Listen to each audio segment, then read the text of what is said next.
Мемлекет басшысы Қасым-Жомарт Кемелұлы Тоқаев тәуелсіздік бәрінен қымбат атты мақаласында жас ұрпақ елі мен жерін сүю үшін байтақ Қазақстанның ғажайып жауһарларын білуге тиіс екенін тілге тиек еткен болатын. Және де жәннатты алыстан іздеудің қажеті жоғын айтқан еді. Осы орайда қасиет тұнған Қостанайдың кешегі өткен тарихы мен бүгінгі келбеті талайды тамсантары анық.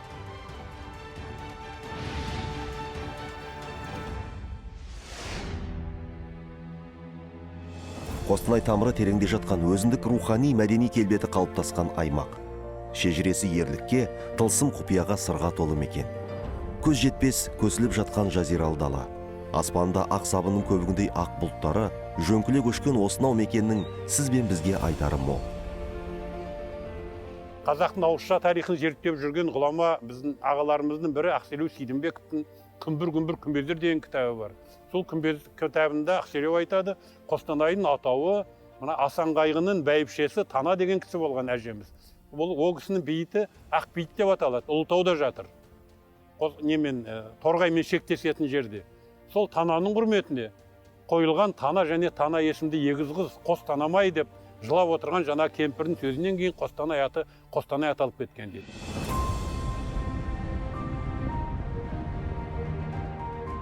Қостанай жері сырттың адамын тарихымен тамсантып қана қоймайды. Тылсым бір көріністермен де баурап алады. Солардың бірі жайлы баяндасақ. 2007 жылы Google Earth ғарыш түсірілімі Қостанай даласынан мына бір ғажайыпты көреді. Сөйтіп свастика төртбұрыш пішінді геоглифтердің 50-ге жуығын тізімдейді. Ал археологтар бұның жасын біздің жыл санауымыздан 2000 жыл бұрынғы дүние деп шамалапты. Торғайдағы осынау 4 тағандардың аумағы 8 гектарға дейін жетеді. Бұлайша алғанда, бұл көлемге 320 теннис алаңы сыйып кетпек. Қашанда жақсыны көрмекке құмартып тұратын Жапон мен Америка ғалымдары осынау тылсымның сырын ашуға кіріскен көрінеді.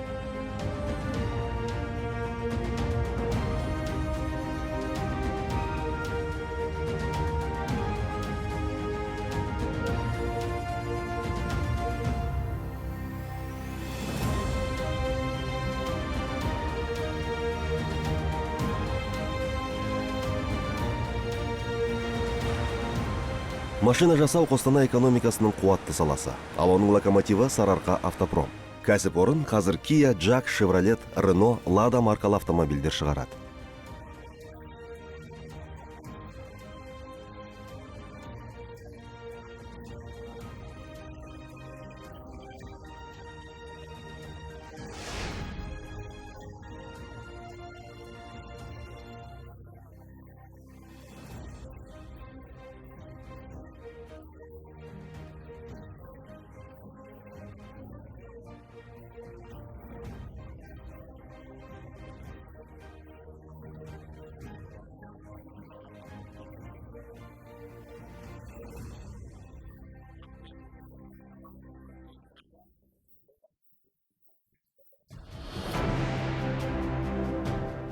Өндірісте 1800 адам еңбек етеді, яғни жұмыс күші жеткілікті. Соған орай 2021 жылдың аяғына дейінгі жоспарлы мақсат 60 000 көлік шығару. Оның 18 000-ға жуығы шетелге шығарылмақ.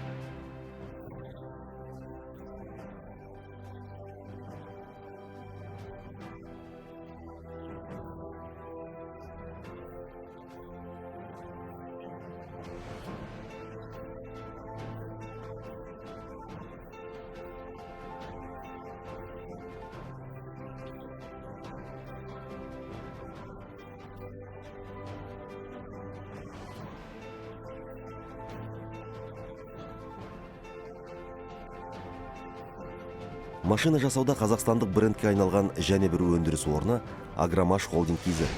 Мұнда ауыл шаруашылығына арналған Эссиль комбайн, Ловал маркалы трактор және басқа техникалар құрастырылады. 2003 жылы құрылған. Это был небольшой, скажем так, цех по производству тракторов и комбайнов. Ол кезде трактор, комбайн құрастыратын шағын ғана цех болатын. Ал қазір ауқымды локализация орталыққа айналған. Бастабында небәрі 50-ақ жұмысшы істейтін еді. Қазір холдинг қызметкерлерінің саны 1500 адамға жетті. Бүкіл Қазақстан бойынша филиалдарымыз бар. Компания осы күнде Ресей мен Беларусь, Қытай мен Италиядағы серіктестерімен бірлесе жұмыс істейді. Құрастырылып жатқан техниканың кейбір саймандары шетелден келеді. Тиісінше олар да осында жасалған кей компоненттерді пайдаланады. Яғни импорт алмасу жүйесі қалыпқа түскен. 2010 жылы елбасы Нұрсұлтан Әбішұлы Назарбаев тікелей тапсырмасымен өздеріңізге белгілі индустрияландыру бағдарламасы қабылданып жүзеге асырыла бастады. Сол соңғы 10 жылда біздің облысымызда құны 190 миллиард теңгеге жуық 101 жоба жүзеге асырылды. Сол арқылы біз 7000 тұрақты жаңа жұмыс орындарын аштық. Көптеген жаңа мекемелер пайда болды. Мысалға, Сарық автопром жауапкершілігі шектеулі серіктестігі, Агромаш холдинг KZ мекемесі, үй құрылыс комбинаты, Қостанай трактор заводын айтып кетуге болады, МТЗ Қазақстан мекемесін айтып кетуге болады, және тағы басқалары. Яғни біз бұрында өңірімізде шығарылмаған өнімді шығара бастадық. Көбісі қазір экспортқа жіберіліп отыр.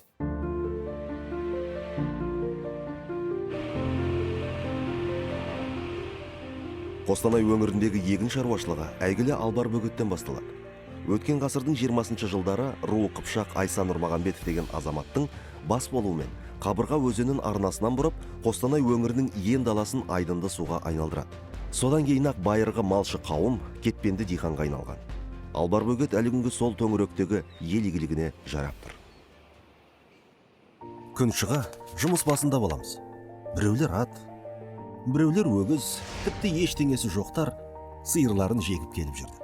Ағып жатқан суды ең алдымен топырақ толтырған қапшық тастап бөгедік. Алғашында қайта-қайта ағызып кетіп, итімізді шығарды. Әйтеуір табанын бекіткеннен кейін үстіне ағаш әкеп салып, судың деңгейіне жеткіздік.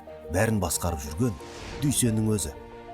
«Ау, ана жерге ағаш төсеңдер, мына жерге қапшық салыңдар, құм төгіңдер» деп қақсап тұрады. Жұма сайын бәйге үлестіреді. Жазушы Төлен Әбдіктің «Әке» повесінен үзінді.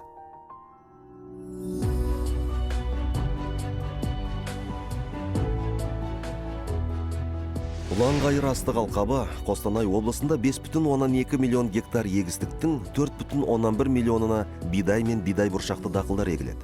Оның өндірісі жылдан жылға ұлғайып келеді. Облыстағы ұн тартатын 45 кәсіпорын жылына 2 миллион тоннаға жуық астықты қайта өңдеуге қабілетті. Тиісінше өңір тұрғындары сырттың өніміне қол созбайды. Ұн өндірісі бойынша біздің облысымыз еліміз бойынша көшбасшы болып табылады. Қазір 70 диірмен облысымызда бар, соның 30-ы соңғы жылдар іске қосылған. Ірі диірмендер Швейцария және Турция технологиясымен іске салынған диірмендер, құрылғылары яғни сол елдерден шығарылған. Қазір облысымызда осы мекемелер үлкен үлес қосып отыр. 2 миллион тоннаға жуық ұн өндіреміз жылына. Соның жартысы экспортқа жіберіліп отыр.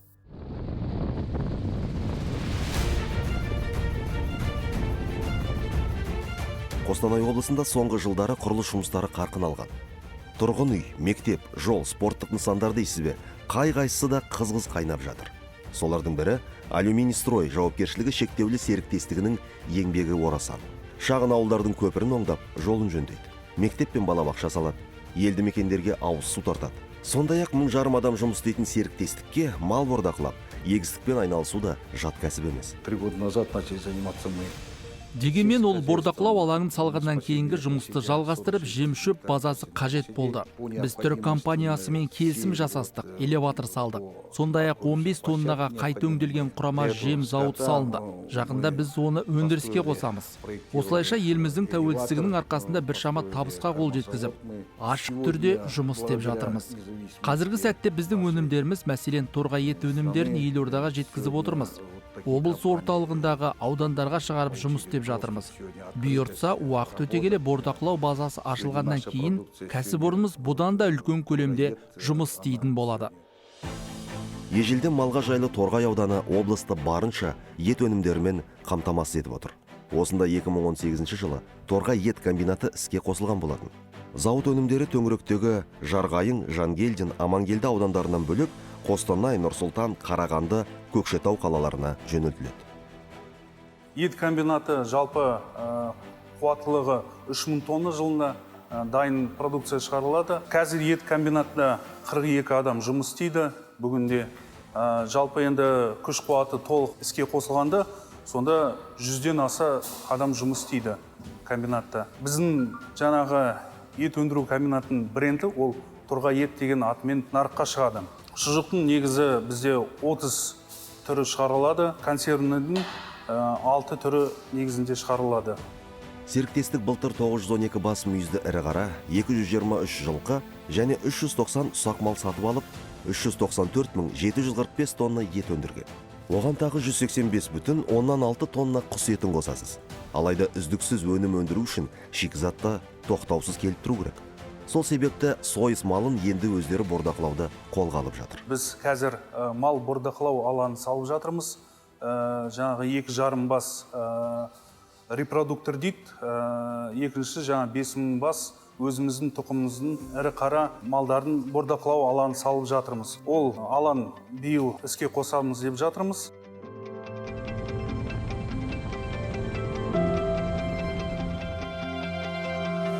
Қостанайдағы ауыл шаруашылық өнімдері сөз болғанда міндетті түрде Жасқанат 2006 құс фабрикасы айтылады. Қазақстанда 35 жұмыртқа өндіретін фабрика бар. Кәсіпорын солардың арасында үздіктер қатарында. Из тех лет, с 2007 года по сегодняшний день предприятие существует. Өндіріс сол 2007 жылдан бері тоқтаусыз жұмыс істеп тұр. Алғашында аздап 100 құс асырап, 7 миллион жұмыртқа өндіріп тұрдық. Ал арада 10 жыл өткенде қанатымызды кеңге жайып, құс санын 1,5 миллионға жеткіздік. Өндіріс көлемі 260 миллион жұмыртқа. Әлі де дамый береміз. Өйткені қазір жоғарғы технологиямен жұмыс істейміз. Тиісінше Қазақстанда ғана емес, халықаралық деңгейдегі экспорттық өндіріс орнына айналдық. Қайраттың мамандығы заңгер. Университет бітірген соң диплом бойынша жұмыс істермін деп ойлаған екен. Алайда тағдырым осы кәсіпкерлік жолына бұрылды дейді. На самом деле так, вступление благодаря независимости. Тәуелсіздікке тағзым етем. Егемендік алған соң осы елдің әрбір азаматы секілді. Менің де көгеріп көктеуіме мүмкіндік туды. Сөйтіп мемлекеттің сүйемелдеуінің арқасында 2007 жылы жеке кәсіппен айналысуыма жол ашылды. Жаңа айттық, Жасқанат 2006 өзімізден бөлек, іргедегі Ресей, Өзбекстан, Қырғызстанмен қатар алыстағы Ауғанға да жұмыртқа мен құс етін шығарады. Фабрикада осы күні 800 адам еңбек етіп жатыр. Яғни сонша адамның сенімді әрі тұрақты жұмысы бар деген сөз. Қостанай өңірі қазақ тарихының қай кезеңінен болмасын ойып тұрып орын алады. Тиісінше мұнда нелер бір тарихи тұлғалардың кіндік қаны тамған, ерлік қайраткерлік істерінің ізі қалған. Ел азаматтары еріңдер менің соңымнан, жойысты қанішер патша атта! 1916 жылы патша үкіметінің жарлығына наразылық танытқан халық толқыны соңында ұлт-азаттық көтеріліске ұласып кетті. Міне осы тұста қазақ жігіттерін қара жұмысқа алуға қарсы шыққан халық әскерін басқарып, тарих сахнасына Амангелді Иманов көтерілді. Батыр сол тұста Қостанай, Ақтөбе, Ырғыз, Атбасар, Перовск сынды қалаларға өз өкілдерін жіберіп, жұмысшы шаруаларды патша өкіметіне қарсы күреске шақырады. Сөйтіп 1916 жылдың қазан айында тек Торғай мен Ырғыз уездерінде ғана 20 шақты отряд құрылыпты. Тарихта Кейкі батыр атымен қалған Нұрмағамбет Көкембайұлы осы ұлт-азаттық көтеріліске қатысқан. Кейкінің мергендігіне сай ел аузында Амангелді көз мерген, Кейкі қол мерген деген сөз сақталған. 2016 жылы Мажарстанда Кейкі батырдың бас сүйегін қалпына келтіру жұмыстары басталады. Сонымен қатар ДНК сараптамасы да жүргізілді. Соның негізінде мергеннің мүсіні жасалды. Басына кесене тұрғызылды. Тәуелсіздігіміздің осы 30 жылдығының арқасында 30 жылдың ішінде біз үлкен жетістіктерге жетіп, соның бірі міне осы менің артымда тұрған мынау бабамыз Кейкі батырдың кесенесі. Бұл кісінің бас сүйегі 2017 жылы осы жерге әкеліп жерленді. Үлкен мемлекет тарапынан көңіл бөлініп, мемлекеттік үлкен жағдайда осы жерде үлкен шара өтті. Бұл бабамыз осы бостандық үшін күресіп, қазағының намыс үшін, қазағының жер үшін, ел үшін деп күрескен үлкен, соған жанын құрбат еткен батырымыз бабамыз. Жергілікті жұрт Қостанай топырағынан талай қоғам қайраткері шыққан деп мақтанады. Айтса айтқандай, әсіресе алаш қайраткерлеріне қатысты тарих пен шежіре Торғаймен кіндіктес. Бидайық ауылында алаш арысы Міржақып Дулатұлы жерленген. Қысқа ғұмырында Міржақып қазақтың рухани қажетіне керегін беріп үлгерді. Қазақ прозасында алғаш рет Бақытсыз жамал романын жазып әдебиетке аты қалды. Педагог ретінде есеп құралы оқулығын жазды. Ұлт саясатында да қазақты қалың ұйқыдан оятуға тырысып бақты. Көзіңді аш, оян қазақ көтер басты, өткізбей қараңғыда бекер жаста, жер кетті, дін нашарлап, хал харам боп, қазағым, енді жату жарамасты.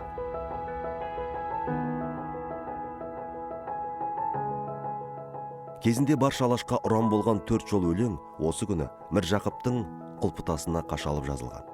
Өкініштісі ол Ахмет Байтұрсынұлы Алматы түрмесінде атылып кетіп, бүкіл жаңағы халық жауына атылғандар мен бір мәйітте қойылған сүйегінің табылмағандығы, ал алаш арыстарының, халық жауларының сүйектерінің оралғандары, бірең сарандары, соның ішінде Міржақып Дулаттың туған жерге мәйітінің қайта алып келуінігі, оның өзі сол туған жерінде мәңгілік тыныстап, қазіргі таңда кесенесі мен музейінің жұмыс істеп тұрғандығы.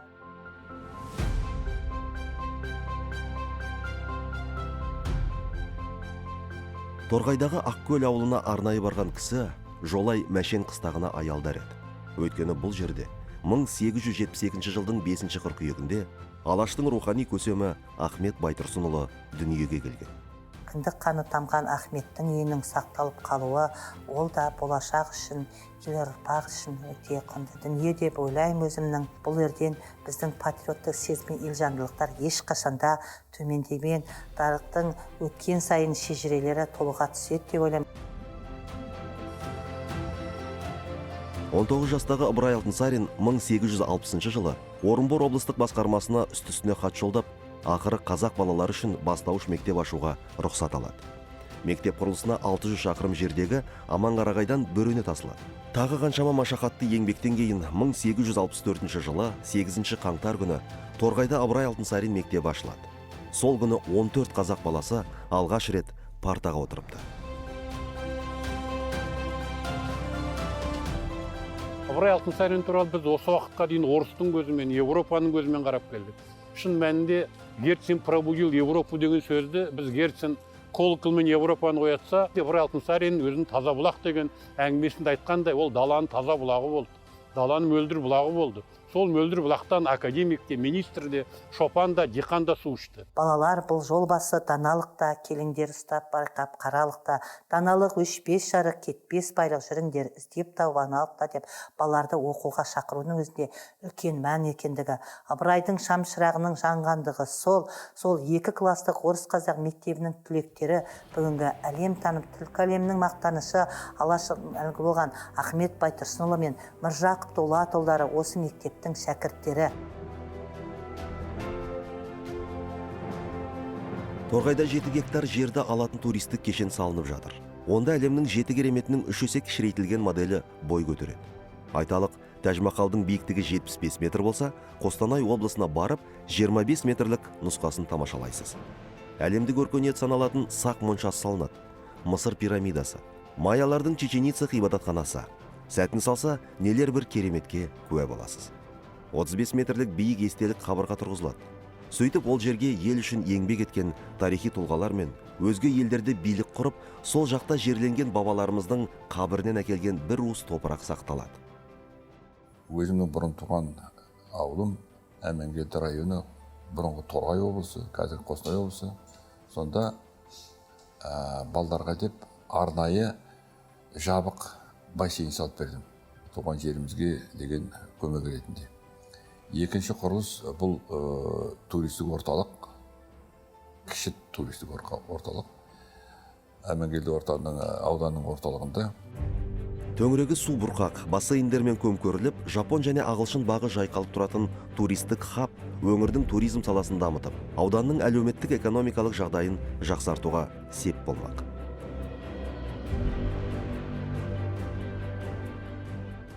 Орман тоғай өзен көлге бай Қостанай жерінде жанға қуат, тәнге шипа берер демалыс орындары көп. Солардың бірі Қостанай облысы Меңдіқара ауданында орналасқан оңалту орталығы. Мұхамеджан Қарабаев осы өңірдің тумасы. 1887 жылы Қазан университетінің медицина факультетін бітірген тұңғыш қазақ дәрігері. Қазіргі таңда 150 орын, оның ішінде 30 орын травматология науқастарға, 10 орын ортопедиялық науқастарға, 30 орындық кардиологиялық және 30 орындық неврология. 50 орын фтизиопульмонологиялық науқастарға. Физиология емдердің ішінде электрофорез, ультразвуктық дыбыстармен, магниттік терапия, дарсонвальдық терапия жүргізіледі. Республиканың түкпір-түкпірінен жылына 1000-ға тарта пациент келіп, осындағы травматология және ортопедия, кардиология және кардиохирургия, неврология және нейрохирургия бөлімдерінде ем қабылдайды. Сондай-ақ кейінгі жылы COVID-19 пневмониясынан кейін дегенде бөлім ашылыпты.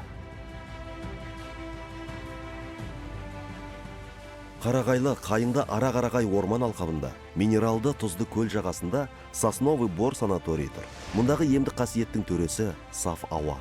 Содан соң әрине жер астынан шығып жатқан минералды суы мен балшық. Қыс жұмыс істейміз. Келушілер қыстың күнде азаймайды. Өйткені қыстың күні орманның іші тып-тыныш болады. Күн даже 40 градус аяз болса да орманның іші білінбейді. Сонда адамдар, келген адамдар орманның ішінде жүріп, шаңғы тебеді. Каток бар, коньки тебеді. Асқазанға, бауырға, ішек ауруларына өте жақсы. Былай айтқанда хронический холецистит дейміз, панкреатит дейміз, колит дейміз, суы да жақсы, ауасы да жақсы. Әлемді жайнаған коронавирус талай адамның бойындағы ескі ауруын қоздырды. Біреудің бүйрегі, біреудің жүрегі. Баяғы ескі әдетіне қайта басқанын ақ халаттылар да, аурушаң кісінің өзі де талай айтып жазып жатты. Міне, сол жағдаятпен де санаторийге келушілер саны үдеген. Ем қабылдаған, сауығып қайтқан. Және пациенттердің 80%-ға жуығы жылда келетін адамдар көрінеді. Жері Ресейдің Орынбор, Челябі, Қорған облыстарымен, Қазақстанда Ақтөбе, Қарағанды, Ақмола және Солтүстік Қазақстанмен шектесетін Қостанай флора-фаунасымен көз тартады. Осындағы дерегін энциклопедиядан оқыған адам бір көруге құмартатын жауһар Наурызым қорығы. Туристердің ішінде ғылыми қызметкерлер бар. Ол жаңағы шетел азаматтары, басқа да салада жүретін ғылым жағын зерттейтіндер бар. Аң, құсты, шөпті, басқа түрі. Ресей ғылымдары келген кезде олар көбінесе біздің Наурызым орманында қызығатын жері, бұл жаңағы кішкентай ғана жерде бәр нәрсе бар. Северный флора дейді, южный пустынный флора дейді, центральный қазақстанский флора дейді. Сол сияқты шөптің түр-түрі бір жерде кездескен дейді. Ал мынау шетел Аризон штатындағы университетінің ғалымдары келген кезде осы қорықта уже 10 жылдан аса осы бірігіп біздің ғылыми қызметкерлермен жұмыс істеп отыр. Ол өздерінің жаңағы жыртқыш құстардың зерттеу ретінде біздің қорықтан ұшып шыққан балапанның 2% ғана қорыққа оралады екен. Қалған балапандар ұшып өткендері Қазақстанның, Қытайдың, да басқа да Ресей мемлекеттерінің түкпір-түкпіріне тарап, сол жақтарға жалғасып кетеді. Жылда Афро-Евразиялық ұшу жолымен жүретін миллиондаған жыл құсы жолай осы Наурызымға аялдайды. Қорықтың осы секілді маңызына орай ЮНЕСКО-ның 32-ші сессиясында ол Сарыарқа солтүстік Қазақстан даласы мен көлдері деген аталыммен бүкіл әлемдік мұралар тізіміне енген. Бұл қорықта бізде экологиялық соқпақтармен жүргізілетін тур маршруттарда жаңағы өзіміздің ғылыми қызметкерлер жаңағы табиғаттың аясында таныстыру ретінде өткізілетін туристік маршрутта. Бұл жаңағы қазіргі жастарға, жас балаларға, басқа да кісілерге келіп жатқан туристерға өзіміздің осындай Қазақстанымыздың бай жері бар екен, осындай Наурызым сияқты қорықтың жаңағы осындай шөлейтті жерде болсын, басқа да қызыл кітапқа енген шөп құстары болсын, соны қағаз жүзінде айтпай, экскурсия кезінде осы көздеріне көрсетіп, мынау шөп қалай өседі, бұл шөптің емдік қасиеті қандай, мынау ағаштардың түрі қандай, олар қай мезгілден қай мезгілге шешеді, мынау ағаштың жылы қай жылдығы деген сияқты, сондай жаңағы туристерға, оқушы туристерға да, басқа танымал туристерға осындай ретінде табиғатпен таныстыру жұмыстары жүргізіліп өтеді.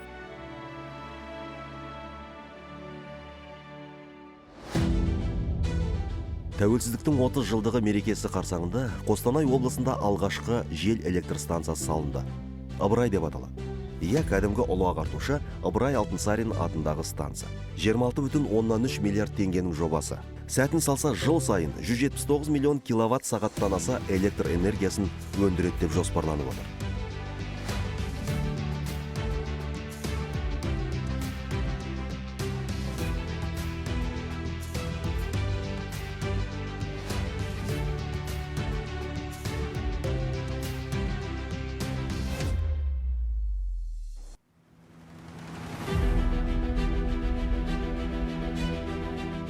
Биыл облыс орталығына 143 жыл толып отыр. Ресми дерек Тобыл өзенінің Әбілсай мен Қостанай салалары келіп құятын тұсы биік жарғабаққа 1878 жылы Қостанай қаласының алғашқы қадасы қағылғанын айтады.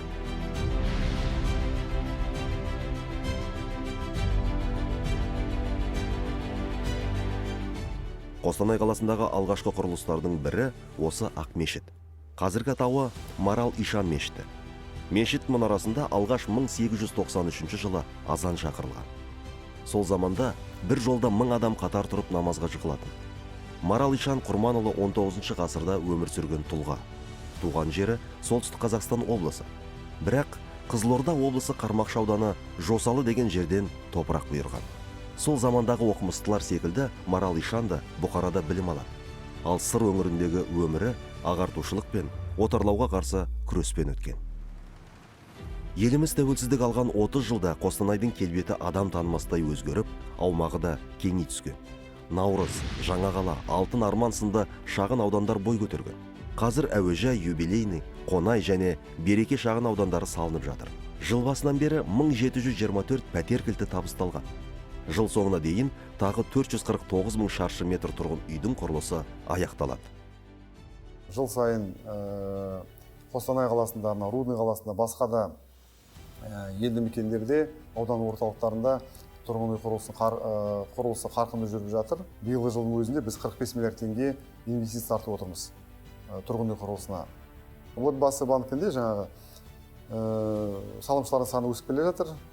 Осыдан 3 жыл бұрын небары 20 000 салымшы болса, жаңағы қазір 77 000 салымшы болды.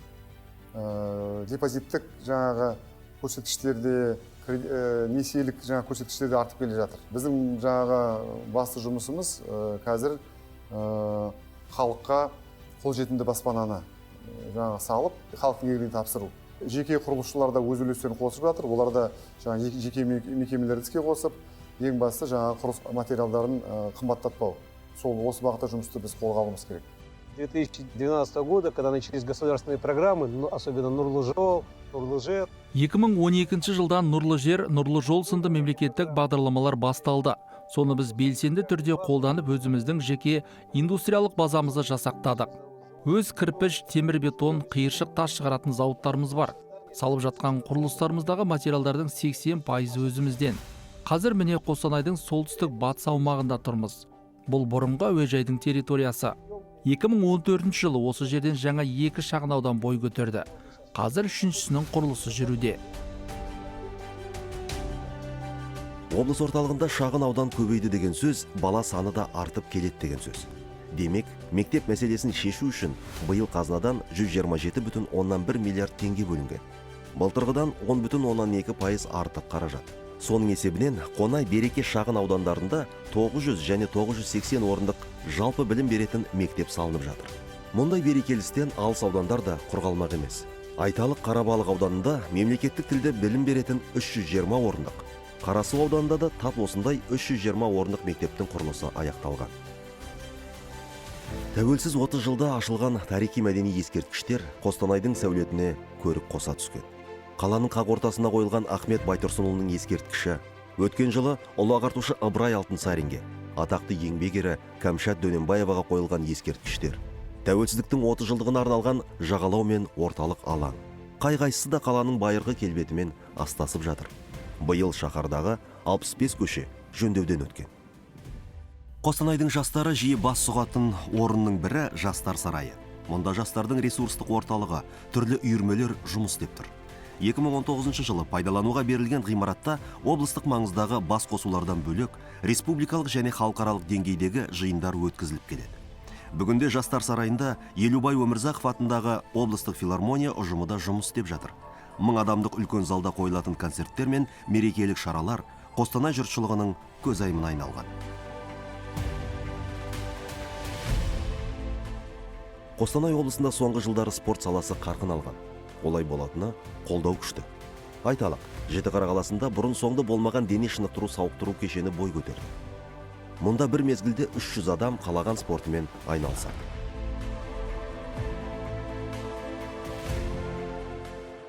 Лисаковск қаласында 2000 шаршы метрлік теннис орталығы ашылған. сол арқылы жергілікті азаматтардың спорттың осынау бекзат түрімен әуесқой және кәсіби түрде айналысуына мүмкіндік туды. Әсіресе талапты балалар 5 жастан қабылданып, тегін жаттығады.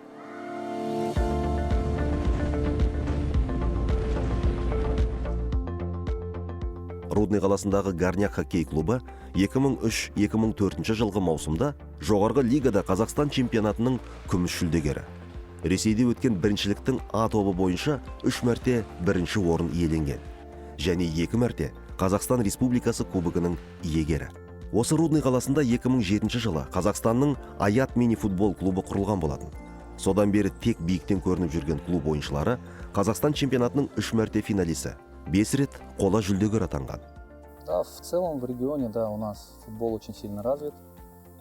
Здесь у нас и есть, получается, функционирует футбольная академия. Жалпы алғанда бізде футбол жақсы дамыған. Осында футбол академиясы функцияланған. Оған қоса Тобыл футбол клубының жанындағы орталықта қаншама бала футболмен айналысып жүр. Тап міне осы алаңда. Бұл аймағымыздағы бірегей кешен. Қазақстандағы тұңғыш манеж. Тобыл аренаның ерекшелігі неде десеңіз, мұнда қысы жазы доп тебуге болады. Өзі де бала жастан спорт мектебінде тәрбиеленген Нұрбол Жәрдемұлы қазақ футболының жарық жұлдызы. Жетістіктерін жіпке тізсек, командалық есепте 2010 жылғы Қазақстан чемпионы, Қазақстанның спорт шебері, әрі Қостанайдағы танымал адамдардың қатарындағы азамат. Ну, то, что если касается нашей независимости нашей республики, вот за 30 лет, я думаю, то, что очень много именитых спортсменов вышло. В частности, это наши земляки, кустанайцы, узнаваемые везде. Қазақстан тәуелсіздігінің 30 жылдық ауқыммен алып қарасақ, меніңше көптеген атақты спортшылар шықты. Арасында әрине қостанайлықтар да бар. Өйткені осы жылдар ішінде өңірдегі көптеген спорттық кешендер бой көтерді. Рудныйдағы арена футбол залы, фитнес орталық Тобыл арена футбол манежі, бокс мектебі, шаңғы базасы деген секілді. Қазір мұз сарайының да құрылысы аяқталуға жақын.